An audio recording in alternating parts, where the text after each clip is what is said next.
सब ब्रजवासी इंद्र की पूजा करते हैं, तो ठाकुर जी ने एक दिन मैया और बाबा से जाके कही कि ये 56 भोग कौन के काजे बनाए जा रहे हैं। नंद बाबा ने कही, बोले लाला, पर्जन्यो भगवान इंद्रो मेघास्तस्यात्म मूर्तय। लाला, ये पर्जन्य भगवान इंद्र हमारे देवता हैं। हम साल में एक बार उनकी आराधना करते हैं, एक बार उनकी पूजा करते हैं, तो उसी की कृपा से हमारे घर में धन वृद्धि, हमारी खेती बाड़ी आदि सब होती है, गैयाओं की फसल बढ़िया होती है, खाने के लिए गैयाओं का चारा श्रेष्ठ होता है। इंद्र की कृपा से ही हमारे घर चल रहे हैं ब्रजवासियों के, इसलिए हम इंद्र की पूजा करते हैं।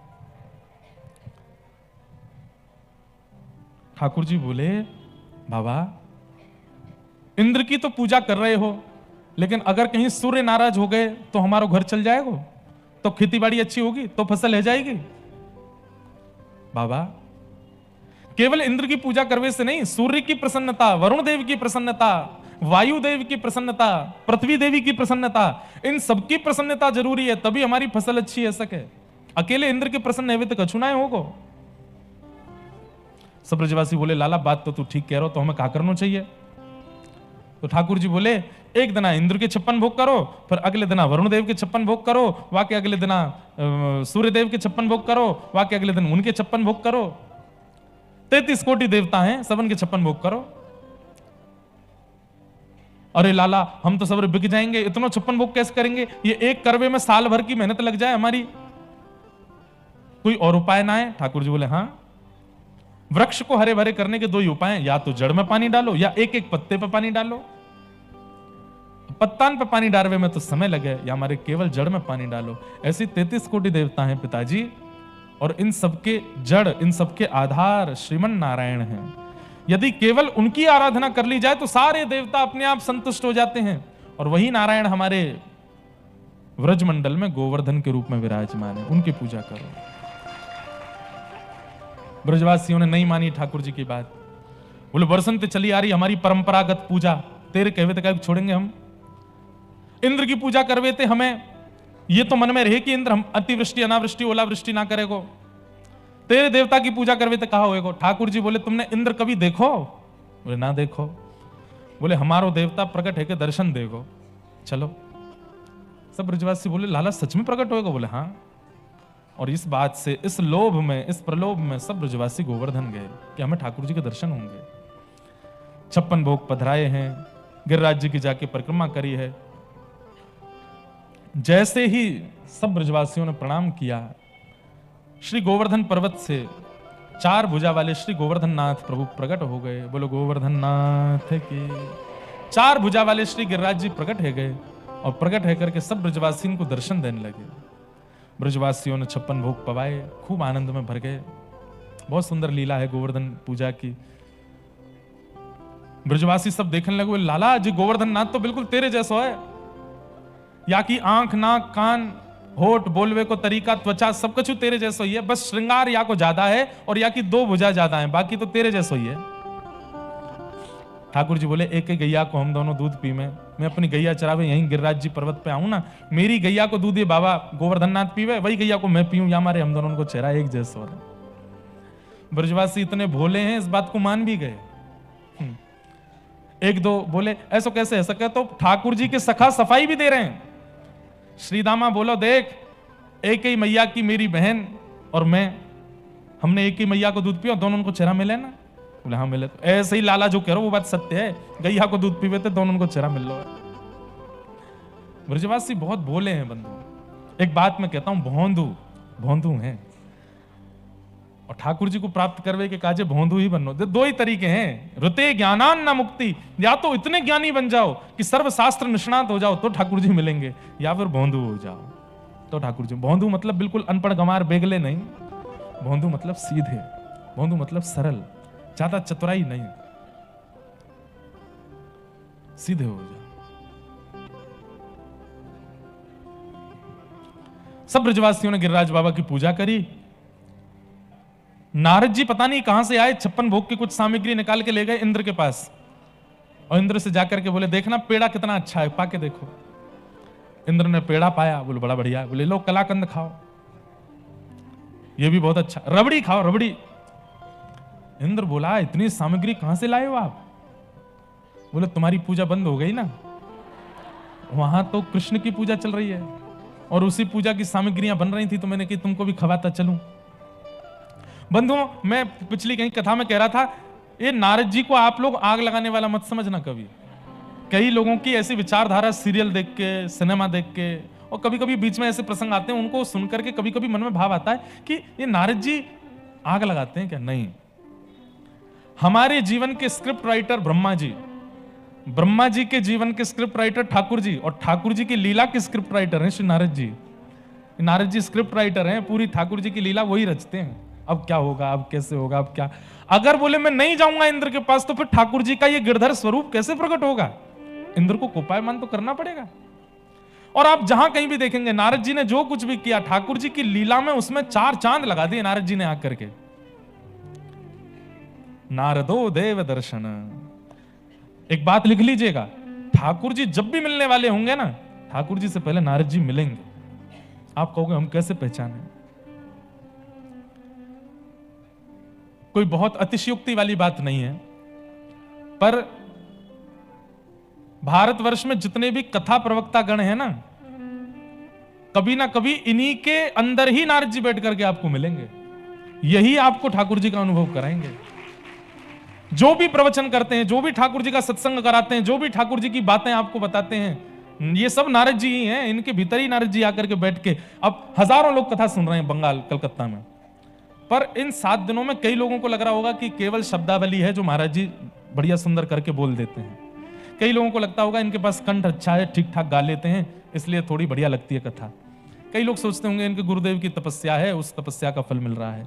पर यहां बैठा हुआ केवल एक व्यक्ति ऐसा होगा जिसको ऐसा लगता होगा जैसे ही वाणी प्रकट होती है, जैसे ही कथा प्रकट होती है, उसके नेत्र बंद हो जाते होंगे। चित्त में श्री प्रिया प्रियतम का सुंदर विलास प्रारंभ, उसके लिए वक्ता नारद बन जाता है, और नारद अपनी बात कहकर के उसको ठाकुर जी का अनुभव करा देता है। नारद, जिस दिन व्यास वाणी पर ऐसा अटूट भाव आ जाए कि बस कथा में आकर के नेत्र अपने आप बंद हो जाते हैं, सजल होने लगते हैं और ठाकुर जी का चिंतन होने लगता है, उसके लिए वो व्यास नारद ही हैं, क्योंकि ठाकुर जी का अनुभव करा रहे हैं। नारदो देव दर्शन, तो श्री नारद जी महाराज गए इंद्र के पास, इंद्र को जाके बता दिया तुम्हारी पूजा बंद हो गई है। इंद्र ने, अच्छा मेरी पूजा बंद कर दी ब्रजवासियों ने? बोले हाँ, ये 7 वर्ष का बालक, इसको मैं बहुत दिनों से भगवान समझ रहा था, इसके प्रति मेरे को ऐसा लग रहा था नारायण ही बालक के रूप में गए हैं, परंतु ये तो नीचे जाकर के हमारा पत्ता साफ कर रहा है, ये तो हमारी यजमानी खत्म कर रहा है नीचे जाके। ये परमात्मा नहीं है, ये निश्चित ही कोई बहलूपिया है, परमात्मा का झांसा देकर के नीचे जाकर के हम सब देवताओं की पूजा बंद करवा देगा। अभी बताता हूं इसको, सोचिए। इंद्र, देवराज इंद्र भगवान पर संशय कर रहे हैं, तो मैं और आप कभी करने लग जाएं तो कौन सी बड़ी बात है? इस संसार में प्रश्न उठता है, क्या भगवान हैं? क्या वो एग्जिस्ट करते हैं? कई लोगों को लगता है अरे राम, ये ऐसा कैसे बोल सकते हैं? हम भक्तों को ऐसा लगता है ऐसा कैसे बोल सकते हैं? अरे तो जब इंद्र कर सकता था ऐसा, जब ब्रह्मा जी की मति घूम सकती है, तो हम तो मानव हैं।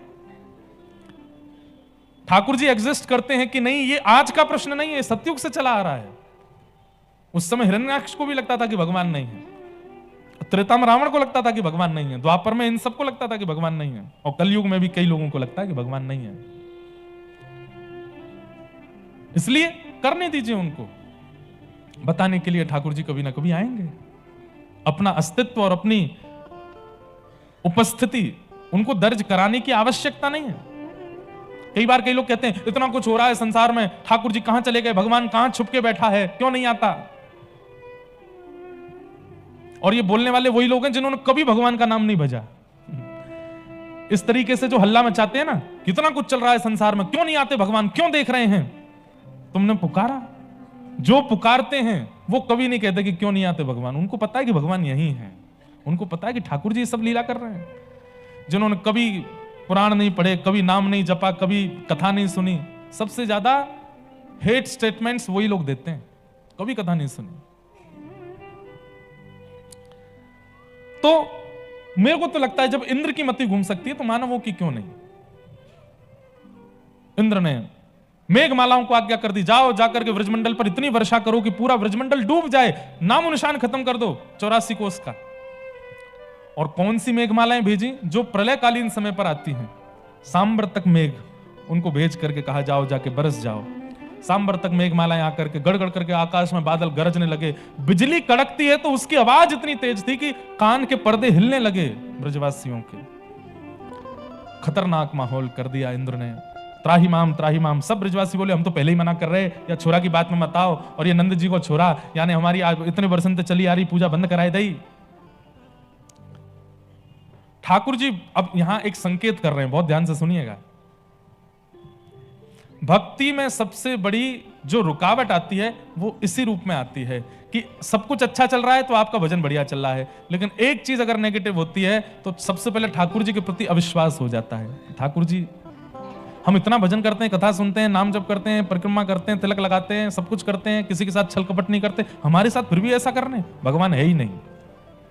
अविश्वास, ब्रजवासियों के चित्त में जब अविश्वास आया, ठाकुर जी बोले इस अविश्वास को दूर करने के लिए मुझे कुछ करना पड़ेगा।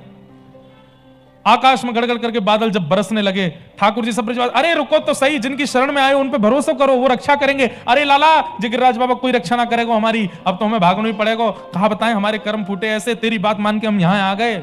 सब ब्रजवासी दौड़ने लगे। तब ठाकुर जी बोले अब प्रभाव दिखाना पड़ेगा।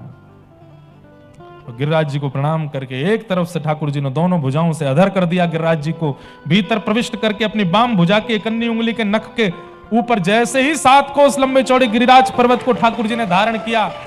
मधुमंगल, श्रीदामा, तनसुका, मनसुका, धनसुका, सुबल आदि सब ठाकुर जी के सका हल्ला करने, अरे लाला ने पहाड़ उठा लियो, लाला ने गिरिराज उठा लियो, लाला ने गोवर्धन उठा लियो।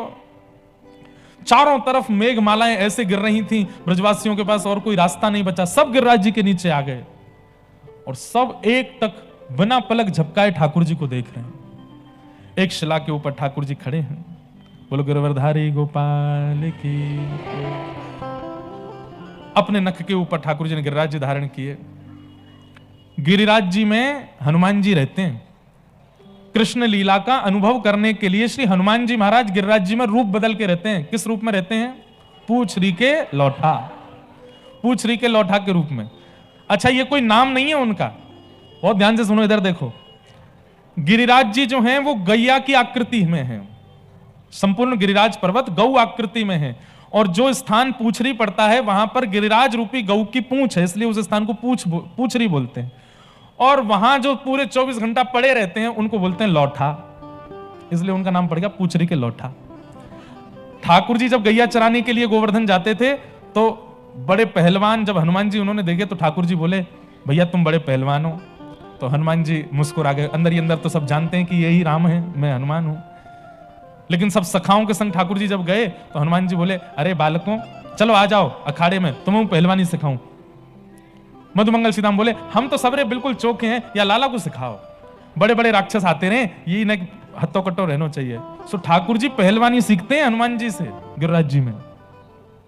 आज जब ठाकुर जी ने गिरिराज जी उठाए तो हनुमान जी भी थे वहां पे, पूछरी के लौठा भी थे वहीं पे, वो भी 56 भोग पधरा रहे थे। तो जैसे गिरिराज जी धारण किए, बीच में ठाकुर जी खड़े हैं। अब गिरिराज जी कभी इधर को जावे कभी इधर को जावे, ऐसे ठाकुर जी के ऊपर डोल रहे हैं गिरिराज जी।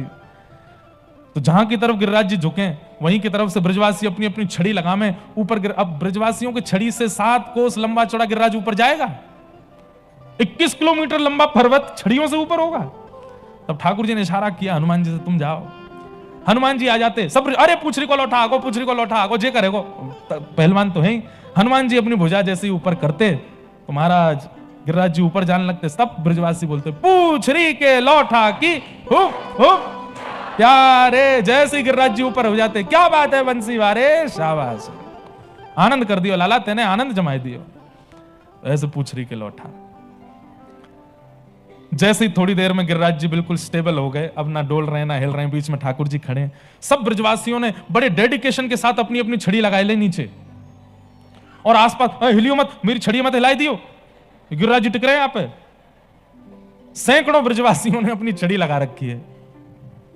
ठाकुर जी खड़े हैं। ठाकुर जी बोले अरे भैया जी क्या कर रखो है तुमने?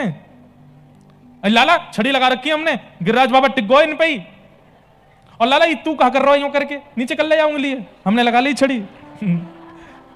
ठाकुर जी बोले तुम्हारी पतरी दुबरी सी छड़ी इन पर टिक रहेंगे गिरिराज जी?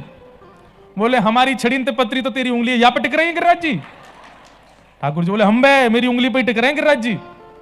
अरे नंद के लाला ते बात अन्य मत बनाकर, चल नीचे कर ले उंगली है। हम बे तेने पूतना का मार दी, अब तो तू सब जगह अपना ही नाम बनावेगा। मैंने उठा लिया गिरिराज जी, मैंने कर लियो, ये नीचे कर ले यार। ठाकुर जी बोले तो कर दूंगा मैं। बोले हाँ कर दे। जैसे ठाकुर जी ने नए उंगली नीचे करी, महाराज दूर दूर तक सबन के चट चट चट छड़ियां टूटने लगी, गड़गड़ करके गिरिराज जी नीचे आने लगे। सब ब्रजवासी नीचे को झुक गए, अरे लाला संभाल संभाल संभाल। ठाकुर जी ने फिर से अपनी उंगली लगाई, गिरिराज जी फिर से वही के ऊपर टिक गए। अब तो दूर दूर तक छड़ियां भी नहीं है, अकेले श्री ठाकुर जी के नख पर गिरिराज जी धारण है। कैसी मनोहर झांकी है ठाकुर जी की, कितनी मनमोहक झांकी है ठाकुर जी की। त्रिभंग लली दोनों चरण ऐसे करके एक कमर पर हाथ धर के ठाकुर जी अपने इकन्नी उंगली के हस्त कमल के नख पर ठाकुर जी ने धारण किया। ब्रजवासी बोले लाला ये सांची में तेरी उंगली पर टिक रहे हैं, और नहीं तो का मेरी उंगली पर टिक रहे हैं। लाला इतनी ताकत कैसे आ गई तेरी उंगली में? ठाकुर जी बोले हम जय जय हैं, या हमारे आइए। बचपन ते कह तो आयो, यशोदा मैया, नंद बाबा, बलराम जी, सबरी गोपीन ते मैंने कही कि मैं जय जय, कोई ने नहीं मानी मेरी बात। अब तो मान जाओ ब्रजवासियों, मैं जय जय हूं। ठाकुर जी बोले, ब्रजवासी बोले लाला दोबारा बोलियो कौन है? बोले हम जय जय हैं। बोले भैया जय जय ऐसा कौन सा काम किया तुमने जो तुम जय जय? अरे मैंने कहा ना किया, पूतना, अगासुर, बकासुर, धेनुकासुर, अरिष्टासुर और तुम्हारो सक्टासुर, कालिया नाग, सब मैंने मारे, सब मैंने मार मार के भगाया ब्रजमंडल से। आज मैंने गिरिराज जी उठा लियो, मैं ही जय जय हूं। ये कोई सामान्य बालक कर सके? चल चल चल बात मत बनावे, मारी तेने पूतना। अरे वास्तव में तो हमारे ब्रजमंडल को इतना बल है कि यहां बिना तप करे अगर कोई आवेगा तो प्राण निकल ही जाएंगे। वाकई ये सबरे राक्षस बिना तप किए ब्रजमंडल आए गए, इनके धीरे धीरे प्राण निकलने लगे। गलती से जब अंतिम श्वास निकली वास में तू आ गया बस सामने, और मरे मराइन में हाथ धर के बोला कि देखो मैंने मारे। ठाकुर जी बोले मतलब मैं जय जय नाऊ या सिद्ध करवे के काजे तुमने कितनी बड़ी बात बना ली। ठाकुर सब ब्रजवासी बोले तो तू जय जय या सिद्ध करवे के काजे तू कितनी बड़ी बात बना रहा है? लाला सांची बता, जो उंगली में ताकत कहां से आई है? ठाकुर जी बोले यहां परमात्मा बनने में सुख नहीं है यहां तो पूरा श्रेय इन ब्रजवासी को ही दे दो। कछु माखन को बल बढ़ो, कछु गोपन करी सहाय, श्री राधे जू की कृपा सो मैंने गिरिवर लियो उठा। कछु तो माखन को बल आयो, मतलब गोपियों को श्रेय दिया। देखो ठाकुर जी से सीखो। ये क्रेडिट चुराने वाले लोग ध्यान से सुनिए, सब पूरी क्रिया का क्रेडिट अपने ऊपर रखने वाले लोग बहुत ध्यान से सुनो। ठाकुर जी से सीखो। गिरिराज जी उठाए, ठाकुर जी ने बल लगाया, ठाकुर जी ने सब कुछ ठाकुर जी ने किया, लेकिन श्रेय किनको दे रहे हैं? सबको दे रहे हैं। तो माखन के बल से श्रेय किसको दे रहे हैं ठाकुर जी? गोपियों को। अरे तुम सबरी यूं पूछती ना, तेरे घर में 9 लाख गैया, अपनी मैया के हाथ से निकरो मक्खन क्यों ना खावे? अरे एक मैया के हाथ से निकरो मक्खन खाऊंगो तो मुंह में बल ना आवेगो। इतनी सारी मैया जब एक संग मक्खन निकालें, अपनो बल लगा के मक्खन प्रकट करें, और अलग अलग घर के मैयान के हाथ से निकले मक्खन को मैं खाऊं, सब मैयान के निर्मित बल मुंह में आए गए। या हमारे मैंने गिरिराज जी उठाई लिए। लॉजिकल बात नहीं है, इलॉजिकल बात है। लेकिन लव इज इक्वल टू क्या? इलॉजिकल। जहां लॉजिकल बात हो वो प्यार नहीं हो सकता, वो प्रेम नहीं हो सकता। जहां पर लॉजिकल बातें चलती हैं वो प्रेम कैसा? वो तो स्वार्थ है। हमारे भारत में प्रेम चलता है जिसमें लॉजिक नहीं होता। ठाकुर जी की ये बातें हमारे आपके लिए इलॉजिकल हैं, पर प्रेम में ऐसी ही चर्चा होती है। छोटे बालक को कभी कभी गिर जाता है तो गिरने पर वो रोता है, तो माता पिता जाते हैं धरती को मारते हैं, हो इसने पिट्टी करी, इसने मारा। अब ये लॉजिकल है? नहीं है। लेकिन उस बालक को सांत्वना भी मिल जाती है, वो शांत भी हो जाता है, वो खुद भी कहता है इसने मारा मुझे। क्यों? लॉजिकल नहीं है। प्रेम इलॉजिकल होता है, प्रेम में लॉजिक नहीं होता। छोटे छोटे बच्चों को हम समझाते हैं, बुझाते हैं, तो जो वार्ताएं करते हैं वो बिल्कुल उसको अनकंडीशनल लव, या कह लो बिल्कुल पवित्रतम प्रेम कौन सा? जो छोटे बालक के प्रति आपका होता है, वो सबसे पवित्र प्रेम है। क्योंकि उसमें जो झूठ बोला जा रहा है ना, वो भी उसको प्रेम देने के लिए बोला जा रहा है, और वैसा प्रेम ब्रजवासी और ठाकुर जियों का है। तो ठाकुर जी बोले, भैया तुम सबन के हाथ 100 मक्खन मैंने खायो या हमारे मैंने गिरिराज जी उठा लिए। सबरे ग्वाल बाल बोले, हम बे लाला सबरो श्रेय गोपी नहीं देखो, नहीं नहीं कछु गोपन करी सहाय, तुम ग्वाल बालन ने मेरी सहायता करी। लाला हमने क्या सहायता करी, हमने छड़ी तो लगाई सबरी टूट गई। नहीं नहीं नहीं, छड़ी की सहायता नहीं। तो वो बोले, जैसे ही मैंने गिरिराज जी उठाए तो आप सब लोग टकटकी लगा के मेरी उंगली को देखने लगे, तो सबन की शक्ति मेरी उंगली में आएगी, मैंने उठाई लिए गिरिराज जी। आप सबन की शक्ति मेरी उंगली में आ गई है। ठाकुर जी तो मन रखने के लिए बोल रहे हैं, पर ब्रजवासी इतना वास्तविक मान गए। 2-4 ब्रजवासी बोले, तभी तो हम कहें हमें कमजोरी क्यों आ गई है, आजकल हम कमजोर क्यों है गए, ये सांस क्यों फूल रही है हमारी, चलते चलते नेक में हाँ जाऊं मैं तो, अब तो चली, लाला के पास शक्ति चली गई है मेरी। कैसा प्रेम है इन ब्रजवासियों का। कभी मैं इस प्रसंगों को जब बोलता हूं तो मैं एक बात और बोलता हूं कि बहुत अच्छा था कि ठाकुर जी ने जब गिरिराज जी उठाए तो हम लॉजिकल लोग वहां नहीं थे, नहीं तो हम मानते ही नहीं, हम तो एक बार में मान जाते कि यही भगवान है, हम ब्रजवासी नहीं मान रहे। और हम लॉजिकल लोग तुरंत नासा को बुलाओ, इसरो को बुलाओ, रिसर्च करेंगे ये 7 वर्ष के बालक ने उठाया कैसे गिरिराज जी। फिर उस पर टीका टिप्पणियां चलती, न्यूज वाले आते, माइक लगा, कैसे उठाया आपने गिरिराज जी, जरा बताएंगे इस बारे में। नंद रानी यशोदा, आपने क्या खाकर के जन्म दिया है अपने बालक को। हम लोग तो ऐसे हैं, कंटेंट क्रिएटर आ जाते अपने अपने फोन लेकर के ठाकुर जी के साथ में सेल्फी ले रहे हैं। फिर कुछ दिन तो सपोर्ट में चलती बातें, फिर उसके बाद निकल करके आते वो लोग जिनके पास में पता चला कि पॉजिटिव से काम नहीं होता, वो नेगेटिव निकालेंगे। क्या आप जानते हैं गिरिराज जी उठाने वाला जो बालक है ये यशोदा का है ही नहीं, ये तो देवकी का बेटा है। पहला सनसनी खोज खुलासा हमारे चैनल पर पहली बार। बहुत बड़ी कृपा है कि ठाकुर जी के उस काल में हम और आप नहीं थे, और अच्छा है हम हों भी ना, हम लायक नहीं है ठाकुर जी के। बहुत सीधे हैं ब्रजवासी, और ऐसे सीधों के बीच में ही ठाकुर जी आते हैं, हमारे आप जैसे चतुरों के बीच में नहीं आते लाल जी। कछु गोपन करी सहाय, तुम गोप ग्वालन ने मेरी सहायता करी। अरे महाराज, इतने में तो ब्रजवासियों ने 56 भोग की डलिया खोल करके खाना शुरू कर दिया। कोई बोला, अरे तुम लोग, तुम्हें खावे की पड़ रही है, यहां पे जान बचा रहे। अरे तू नहीं जाने, हम खावेंगे तो हमें शक्ति बनेगी, और फिर हम लाला को देखेंगे तो हमारी शक्ति लाला में चली जाएगी। श्री राधे जू की कृपा सो मैंने गिरिवर लियो, श्री किशोरी जी की मुंह पे कृपा है गई और मैंने श्री गिरिराज जी उठाए लिए। आहा, क्योंकि जहां ठाकुर जी खड़े हैं ठीक वहीं शिला के पीछे वृषभानु नंदिनी श्री कीर्ति कुमारी किशोरी जी अपलक नेत्रों से गिरिराज जी को देख रही हैं, और उनके नेत्रों से एक दिव्य ज्योति प्रकट हो रही है। वास्तव में गिरिराज जी अकेले कृष्ण ने नहीं उठाए हैं, श्री राधा कृष्ण द्वैत तनु ने श्री गिरिराज जी को धारण किया है। इसलिए हमारे जो सेवा के ठाकुर जी गिरधर लाल जी हैं, उनका जो बाम अंग है वो श्री जी का स्वरूप माना जाता है, दाहिना अंग जो है वो ठाकुर जी हैं। दोनों मिलित स्वरूप में गिरिराज जी धारण कर रहे हैं।